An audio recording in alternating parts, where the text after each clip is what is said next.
of you encountered a conflict during the past year, either in Toastmasters, in your personal life or your private life?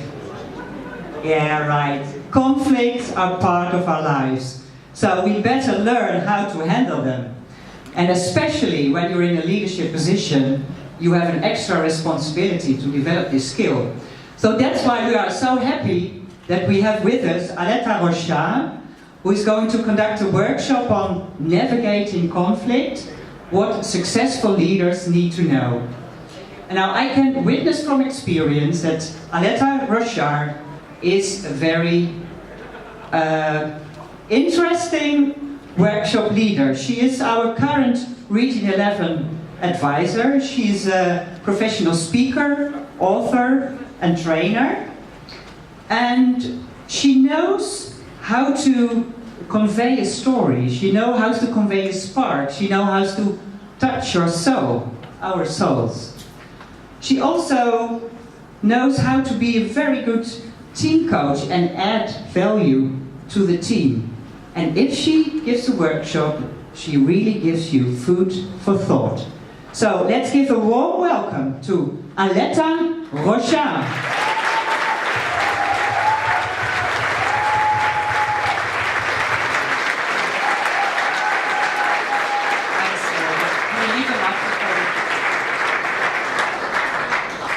Good morning.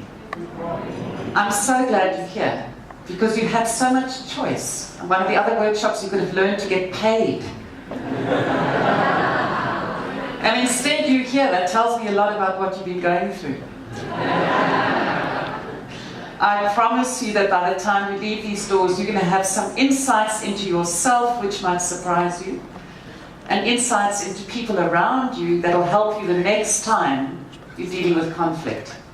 And let's face it, it happens over the breakfast table in the morning, on the way to work while you're commuting, and it happens at the office. Conflict is a constant companion, whether or not we like to have it with us. I spent my early years absolutely hating conflict. I grew up in a family where my dad had what we shall call a volatile temper. If he came home in a good mood, we were all in a good mood. But if he came home angry, we all kind of scurried to the corners of the house.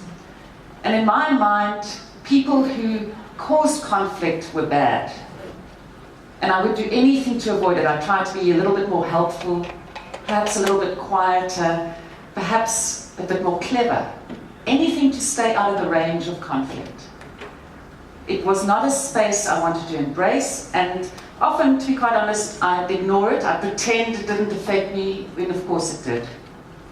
So with that upbringing, that served me well through school. I was friends with everybody, I could get on with everybody, and then I went to my first job. Well, was I in for a surprise. I was hired to be a marketing assistant, but part of my training was to go into sales. And if I tell you that the sales offices were on this side of the corner of the building we're in, and marketing was on that side, there may as well have been razor wire in between the two of them. It was a war zone, and I was totally unprepared. The first shock was when the sales director, who, when you're a lowly marketing assistant, was like a demigod, called me into his office and he said, "I hear that you don't really want to be in sales." Of course not. I mean, it was part of my training, but ultimately I was going to marketing. But he called me into his turf to make me understand who was the boss, and it wasn't me. So I did my sales training, I learned a lot, and I went over to the marketing side, and I had an office. And by then I had friends from the sales department. And I'll never forget the day one of my friends came to talk to me. And he came into my office and then he hid behind the door. I said to him, "What on earth is going on?" He said, "I can't be seen talking to you." That was the level of open hostility and conflict in that company. It got worse. We had, if you did a presentation to the managing director, he also had quite a volatile temper. He could publicly attack you and just completely annihilate your reputation. It was like a minefield, and nothing in my life had prepared me for that. I learned some stuff, I coped, and went to various companies where it wasn't quite so openly hostile. And then I joined Toastmasters. And in the beginning, everybody's friends, and it's like this wonderful religious organization. We're all happy. We all love each other. And then as you go through district leadership, you get to be on teams, and you know what it's like. You can't always choose your teammates. Have any of you ever encountered someone on your team who irritates you simply by breathing? Oh, I see some. So I have had to dig deep at times. I have had to call on mentors when I was desperate because the people on my team were bringing out the worst in me. And I'll never forget the day I phoned one of my mentors. And I said to him, Eric, tell me what to do. I'm going mad. This person is driving me mad. He said to me, Aletta, you need to approach this with empathy. I wasn't looking for empathy. I was looking for something far more decisive, and I wanted to be right. But he said words I've never forgotten. He said to me, you must understand that the movie going on in that guy's head makes perfect sense to him. He didn't wake up this morning saying, I'm going to ruin Aletta's day, even though I was convinced that was the case.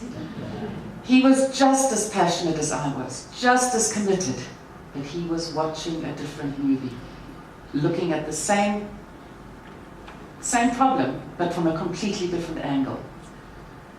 And when I could let go of my resentment and my anger and my need to be right, that's when I could start making progress. So about a year ago, I was getting ready to publish a book, and one of the chapters in the book was about how we speak up during conflict. Because as leaders, as we speak, we can escalate it, we can make it worse, or we could make it better. And I discovered that before I could manage it in my team, I had to understand my own relationship to conflict. And I've shared some of that with you already. But then I had to admit that I love playing games with conflict. Let me sketch some scenarios and raise your hand if this resonates with you. We love to play with conflict. One of the games I played, I have to admit, is, oh yes, I want to solve this conflict. Let's solve this conflict. Have a meeting, it's solved, and I go to someone else, did you see what happened? Do you see what he did? So I was apparently wanting to solve it, but actually I was keeping hold of it. Why? Because it served me on some level. Perhaps I wanted to see someone else being wrong. Perhaps I wanted someone else to tell me I was right. What other games do you play with conflict? One of the hardest as leaders is when someone won't engage with you. It's the equivalent of the sulk. You can talk, but I'm not going to talk back. You can email me, I'm not going to email back. And personally, I find that non-engagement exceptionally difficult to deal with. So I want you to take a moment, turn to the person next to you. It's confession time. What is a game that you like to play with conflict? So the question you need to ask yourself is, why don't you want it resolved? How does it serve you? Uh-oh, they're looking very uncomfortable. But I can promise you that we are all playing games with conflict. So just think off the top of your head which game you are playing. And think about the conflict that brought you through this door. What game are you playing with that conflict? Do you want it to end? Do you need to be right? Are you pretending you want it to end? Or do you just want to remind them how nasty they were 3 years ago? Okay, take a few minutes. Okay, everybody. I can see that there are lots of games going on.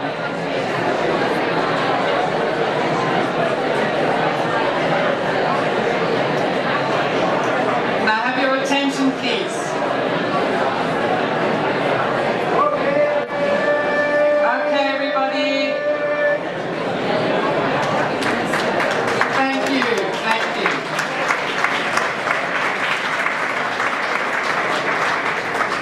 clearly there are a lot of games going on. So I'd like a couple of you to share the games that you play with conflict. Frank. So, good morning everyone. Stand up. Frank from Switzerland. Hi.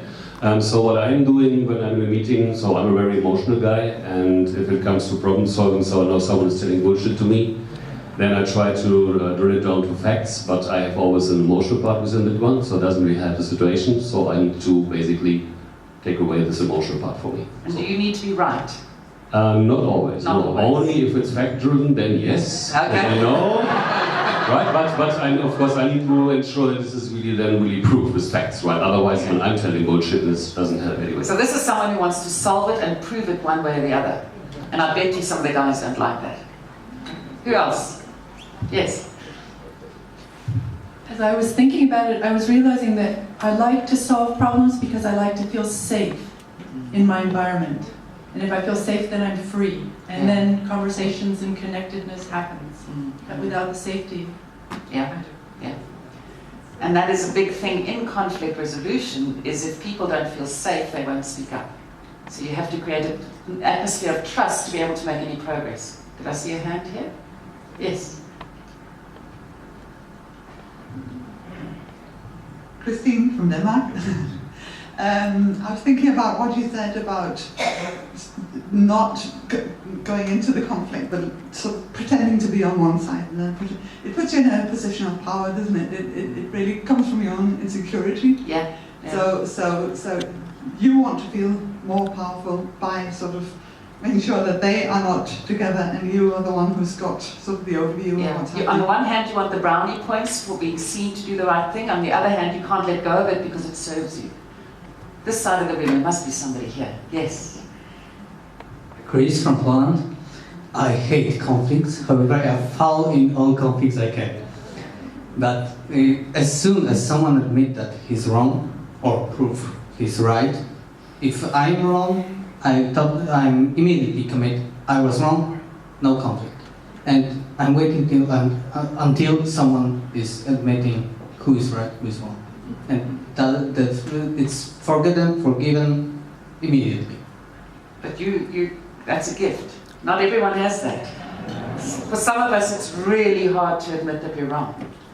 And that's why we've got to keep it going, because we don't want to be seen to be losing face. Have you seen relationships destroyed because people need to be right? Or families torn apart because we cling on to conflict that happened 10 years ago? Yeah? Wars are fought for the same reason. It's a big deal. One of the things, the biggest lesson I learned about conflict happened when I noticed I had an extreme reaction to a situation. Now, I'm one of these people, I very rarely lose my temper. Some of you, if you haven't lost your temper by lunchtime, you think it's a boring day.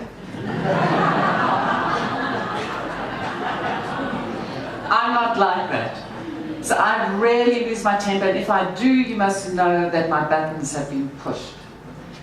So I was working in a team, and one of the team members, I organised a big district officer training event, sent out the invitations, and I mean, I'm organised. So I'd done my planning, I'd done everything, sent out the invitations, about 70 people were going to be there, and one of my team members phoned me literally like a week before, and he said to me, I don't think the venue's right, I think we should change the venue. And I said, why? You know, because the story in my head was, I've done my research, you know, how can you possibly think I'm wrong? And he said, have you seen it? So I said, no, I haven't, but I've looked on the internet, because it was in a different city to where I live. And I trusted somebody else on my team to choose a venue. And those two people didn't get on. And he said to me, we should change it. And I said, I'm not going to. He said, we really should change it. Well, we're not going to. And eventually, me, the calm, never get ruffled person, shouted at him, I will not change it. So I didn't change it. Flew to Johannesburg, went to the venue, and it wasn't helped by the fact that they'd had a roof leak or something, so the original room we were supposed to be in was unavailable. And when I saw the rooms we were going to be in, I was absolutely horrified. It was substandard, I knew then that, I mean, I did apologize to this guy. I should have listened to you. I really am sorry. We got through the event. But afterwards, I thought to myself, why did I react in such an extreme way for me? And the more I reflected, the more I came to the conclusion that one of my core values had been challenged. And it's one of the assumptions I had about myself that I wasn't even aware of. And one of those was, I do my homework. By the time I send you the invitation, all my ducks are in a row. I don't like to be seen to not have thought about something. It makes me feel insecure. So when he challenged me, and he put to me the scenario that I should send out another invitation to all 70 of you and tell you that the venue's changed, was incredibly threatening to me, because I needed to be seen to as the person who'd done planning ahead of time. So what that taught me is, if you get very upset, ask yourself why. What is threatening to you in that situation that's causing that extreme reaction? Because if you can see that in yourself, then perhaps with another situation, one of your team members gets very upset. You can start asking questions or trying to understand what is so threatening to them. It gives you a wonderful clue that something here is very unsafe for you, and therefore you need to overreact.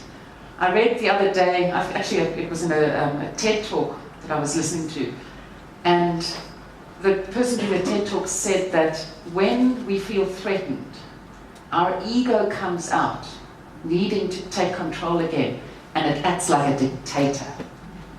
And for some of us, that ego is so strong, we don't care if everybody crashes and burns. We need to be right, because then we feel safe. And some people, I know a couple of them, they perfected the art of apologizing. Because they cannot control that ego, so they crash and burn and they destroy relationships, and they come back and say, I'm sorry. But by then the trust is gone. And if you do that too often as a leader, you've got a real problem getting people to want to work with you. I'm going to share a couple of things that I've learned that have helped me manage conflict in myself and in my teams, and I'm hoping that you can find it really useful. One of them came to me, the first one was obviously Who's Not Watching with Community. That was a profound moment for me when I understood that. The second one came to me when my son was at school, and the headmistress of the school called me because he'd been the victim of bullying at the school. And she called me to obviously tell me what had happened, and she told me, this is how I deal with bullying at my school. She was a very warm person, very engaging to both kids and to adults. And she had a lovely big office, and there were couches and chairs and tables. And she said, when there's bullying in the office, in the playground, I'll call everybody into my office. Not like, you better come to the principal's office. Not like that. Come to my office. The bully, the one who was bullied, anyone who'd witnessed the situation. And they all came and sat around on these comfortable chairs.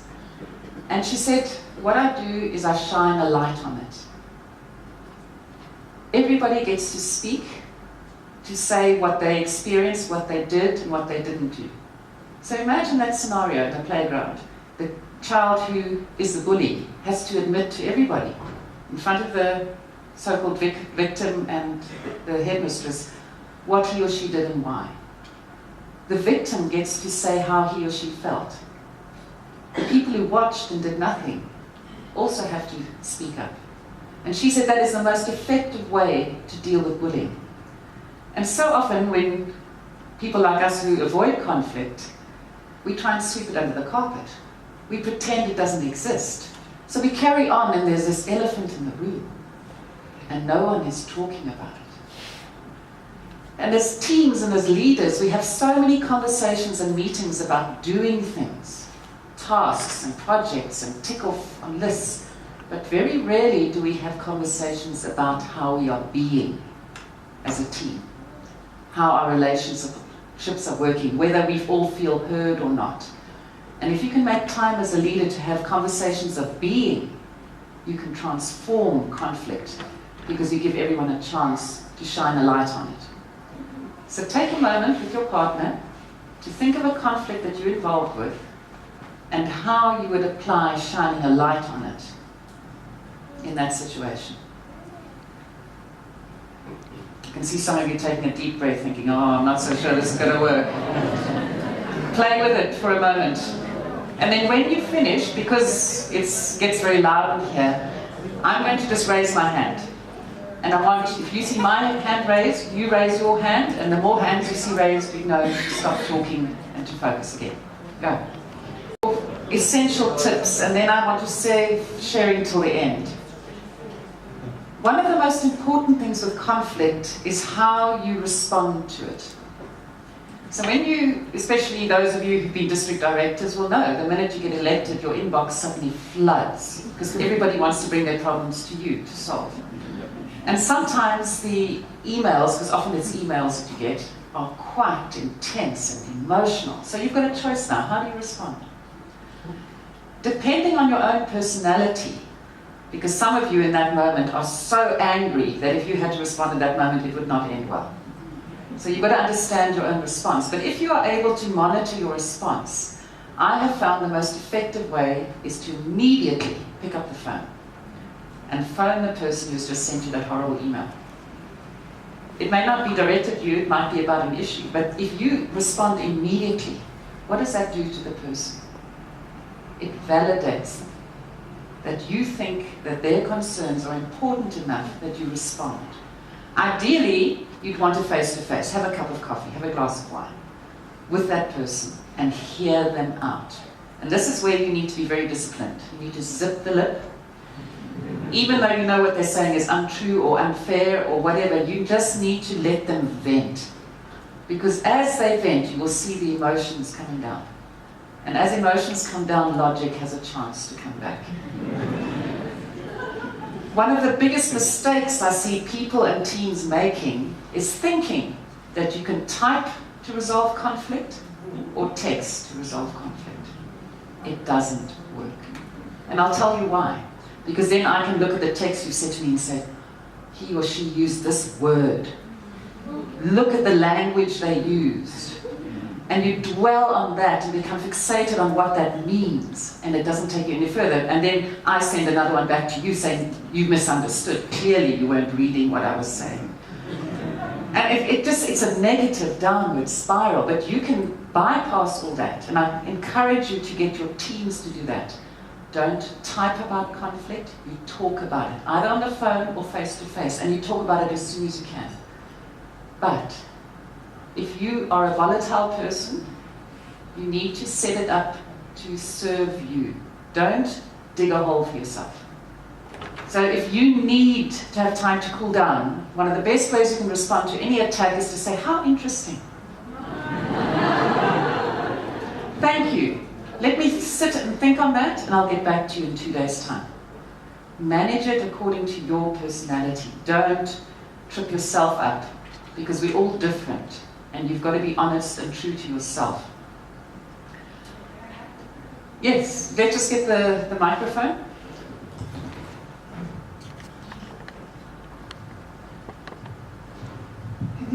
If you know that you're a volatile person and you don't have a good relationship to the person that you've said, would it not be okay to send an email to say, I would like to sit down and talk about this, or can we speak tomorrow at 3 o'clock? Yeah, absolutely.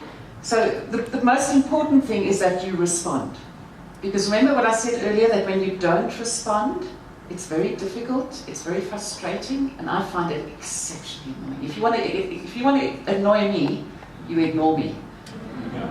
Or like when my husband and I have an argument and he won't make eye contact with me. Oh, that drives me mad. So it's that non-engagement is a form of escalating a conflict. So you have to acknowledge, even if you disagree, it's very important that you at least acknowledge it. So as you're doing this, I can imagine you're thinking of that conflict you walked in the door with, and you're thinking, what can I do next? Oh gosh, sorry. One of the most powerful books I have come across that have helped me deal with conflict is a book called Loving What Is. The author is a lady called Byron Katie. And she says that most of our angst and stress in life is caused because we don't accept reality. So think of the conflict that you're dealing with. Usually when you think about it or talk about it, you use a certain word. He or she should be doing this.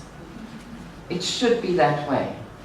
And we saying that we want them to do it our way, because our way feels right, it feels comfortable, and they are doing it the wrong way. And she has 4 questions, and you can research this on the internet, there's wonderful material. And she has this wonderful exercise where, say now you're talking about this person who breathes and irritates you, you write a whole page of everything that person has done wrong. And then you take the first sentence, he never listens to me. And the first question you have to answer is that true? And of course it's true. No, is it true? He never listens to you. And then usually you have to say, well, are you absolutely sure it's true? No, it's not always true. That's the first little chink in the armor. And then she says to you, what happens when you have that thought? Physically, emotionally, in your body, what happens? Another question she asks you is, who would you be or how would you show up without that thought? And that to me was a profound question. If I have someone who breathes and irritates me, so I'm coming into a conversation with that person, with that irritation barrier, with that aggression, they haven't got a chance. I'm always making them wrong by default. So how can they actually get through to me because I have got this barrier? So what that showed me is I usually say the problem lies with them. They are the problem, they need to be fixed, when actually the one who can make the biggest change is me. If I can let go of my judgments and frustrations and aggression just for a moment, and actually go into that conversation and leave that behind, what kind of a different conversation could we have? Can you feel that we're asking ourselves to actually just change the way we approach something that's difficult for us? And it's not something you do once, it's something you're going to do again and again and again. But if you can do that, you can transform the conflict, you can transform the way you approach it, and ultimately transform the response, because you have changed. Sometimes I get called into a team where there's been deep conflict. So I go through the process of shining a light on it, getting them all to say what they need to say, getting them all to hear what they need to hear. And there's one key question I ask everybody. I said, how have you contributed to the conflict? And each one of them has to own up. And I find if you can have that, then you've got a chance for transformation. I've also discovered that in my mind, conflict is always temporary. I believe that it comes to an end, and I'll work very hard to bring it to an end. I have discovered that other people don't share that view. And I've had to make peace with the fact that sometimes when I've done a conflict resolution, which I thought at the time was very successful, the very next morning the nasty messages start again. And I kind of think, well, I can only do so much. They choose how they respond. So when you are a leader, whether it's at home, at work, in Toastmasters, these are the issues that you need to think about when conflict comes away, because it will, if it hasn't done so already this morning. So the main important thing is to understand your own relationship to conflict, and understand the games you play with conflict, and then you can understand the games other people are playing. And you need to shine a light on it. You need to talk, not type, and you need to respond immediately. But when you do all this, and you let go of what you think should happen, and start embracing what is, and seeing people without your baggage that you normally bring to a conflict situation, you have the opportunity to be the person who can transform it, each one of you. You can be the person who makes that go away, takes it to a new level, or transforms it, and you can heal relationships if you're willing to take the steps. But it starts with us. It's very tempting to say they should do this, they should do that, but it actually starts with you and I. So that's the challenge. So as we've got a few minutes left, what I'd like to do is ask you, what has been the one thing from this workshop that you are going to take that you feel will make the biggest difference to the conflict you brought in the door? Because I think we can all learn from one another. So I'd love to hear your thoughts.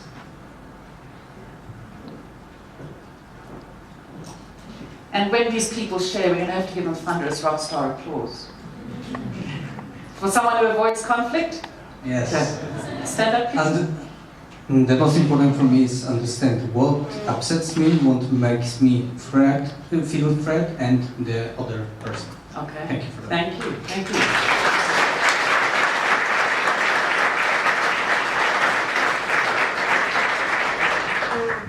My name is Ben from Berlin. I'm heavily involved in NVC, nonviolent communication, trying to do it for myself. And someone used the word empathy today, and this is also what's just been said. Empathy for oneself is to understand what your own needs are, and understanding yourself will, I believe, permit you to understand others with empathy. And I think be kind to yourself. We're not going to get it right every day. There are going to be some days that it's tough. Jana from Germany. For me, it's not to sweep the conflict under the carpet, because I've done that before, and I ask people to sort it out themselves, even as a leader. So for me, it's really to talk about it. Yeah. And that's a challenge. It's uncomfortable, but that's where the transformation lies. Thank you.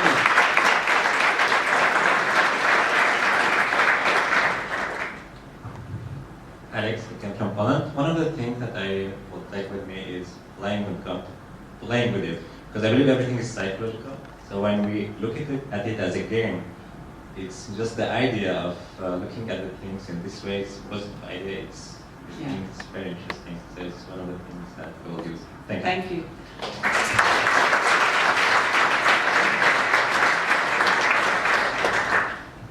I'm Marta from Poland. I think what I'm taking with me, because I did think about a specific conflict that I'm in since January. She sounds exhausted, doesn't she? Help me. To think about what I brought into the conflict, because I know that I brought stuff into the conflict, but it doesn't matter because I'm right. But aren't we all? Yeah. Thank you.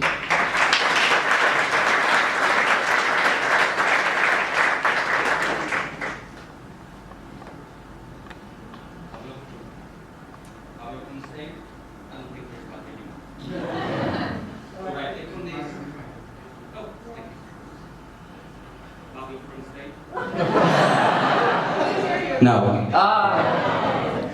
So what I take with me is that a reaction that you should have to acknowledge the conflict. I'm also avoid conflict, so I just don't speak about the elephant that is in the room, and I see the value in actually responding, even you don't agree with it, just acknowledging it. And I haven't thought about that before, so I take that with me.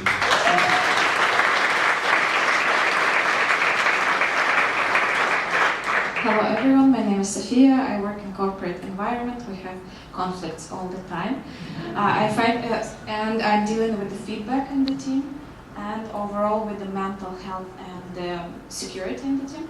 So what I particularly like is the fact that when there is a conflict between two people, we often forget about weaknesses, about people who stayed away from the action. But they play a significant role because they can solve this conflict, reflecting their feelings as well.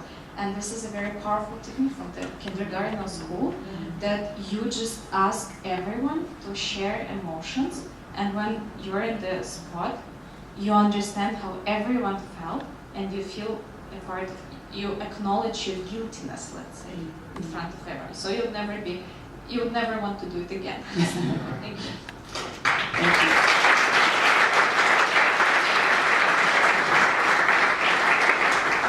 One of the key things I've learned is when you have someone in your team that you have a personal conflict with, and you can see they're doing something which genuinely is not good for the team, it's not just your ego getting in the way.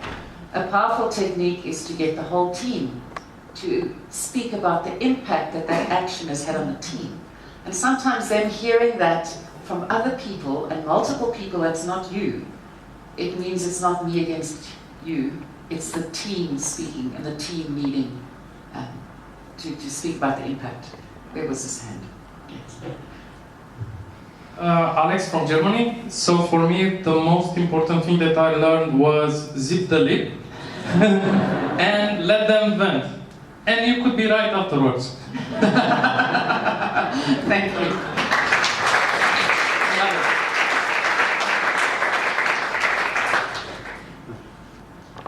Hello, I'm Dimitris from Greece. One thing I learned from this speak is that it's the girlfriend, my ex-girlfriend. He used to create conflicts out of thin air, and I never understood what was the problem all about. So I was never engaging, and it was always becoming worse, and I had no idea why. This one I learned, and I have the answer as well. How interesting.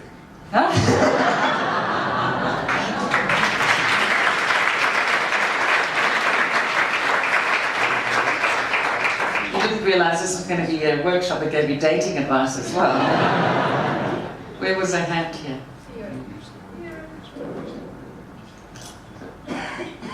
Hi, I'm Stefan from Denmark. I don't know quite to say this, but I think there's also a gender issue in that. I manage a group of men and women, and I'm quite comfortable when there are conflicts between the men. But between the women, I'm really challenged, you know. Isn't there a different way to handle that? I mean, some quick time.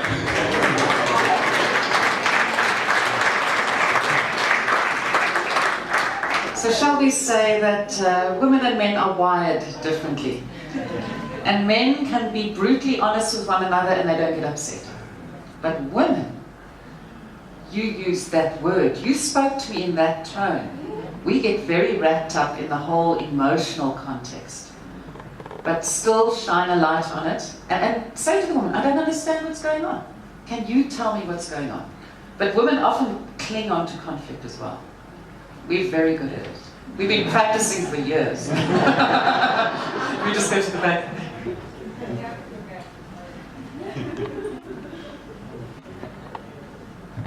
Thank you. So, from all what I've heard, the new thing for me is to not type, but talk, and pick up the phone and respond immediately. This is new to me. Wonderful. Thank you. Isn't it amazing? We need to get old school and talk. So, good morning everybody, welcome. What I would like to set as a question also to you, and also as my personal experience, is that conflict is also a matter of culture. I was living in the Netherlands for some time and I saw that people there tend to put everybody in the same line. So at work we had meeting after meeting after meeting until everybody would agree to the same thing. But here in Greece it's totally different. So it's another way of dealing with conflict. I don't know if anybody else had the same experience. I would love to know. I would love to find out.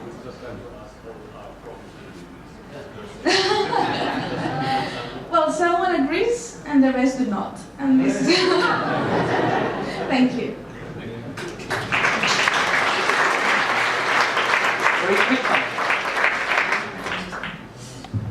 Pedro from Germany or Iran. I live since, I work as a couple therapist, and the funny thing is like the combination of these two questions and your movie.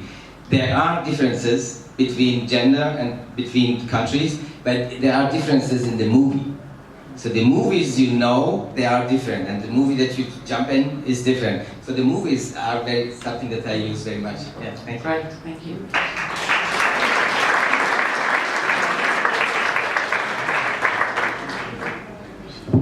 I just want to end off by sharing a story of when I was dealing with this person who breathed and drove me mad. I had two mentors, and thank heavens they lived close by, and thank heavens they loved wine. Because I'd go to them and I'd say, I really just need to come and vent. And they said, come on over. And we'd open a couple of bottles of wine, and I would have the space and the privacy and the integrity that I could say everything that I would never say in public. And I could discuss it with them, and they could give me perspective. And by the end of that, I could go home and go back to that situation, not as a toddler throwing a tantrum, but as somebody who could now think clearly because I got rid of some of that emotion. So get support for yourself. Conflict is tough, it's exhausting. You need to find someone who can help you navigate through it. You can read all the books you want, you can go to all the workshops you want, but you still got to live it, and it's tough. So make sure you get help, whatever help you need, whether it's in the form of a glass of wine or, going running, whatever it is. But help yourself be successful. But I have every confidence that each one of you can be a transformative voice in whatever conflict you're dealing with, whether it's a countrywide, office-wide, family-wide conflict. You have what it takes. Be kind to yourself. But the understanding starts with you, and then you can take it to your teams. Thank you so much for being part of this workshop. It's been an absolute honor and a privilege to spend this time with you. Thank you.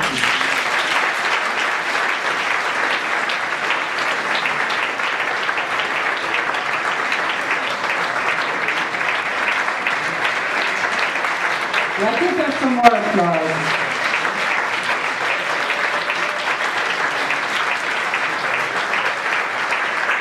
In the meantime,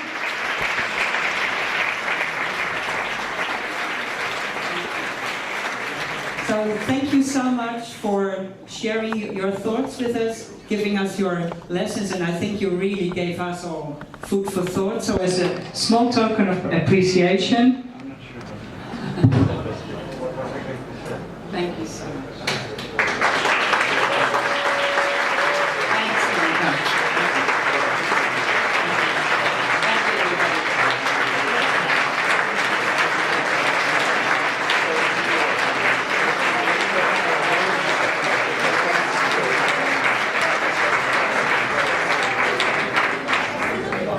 okay, so now it's almost time for the evaluation contest. Sit down.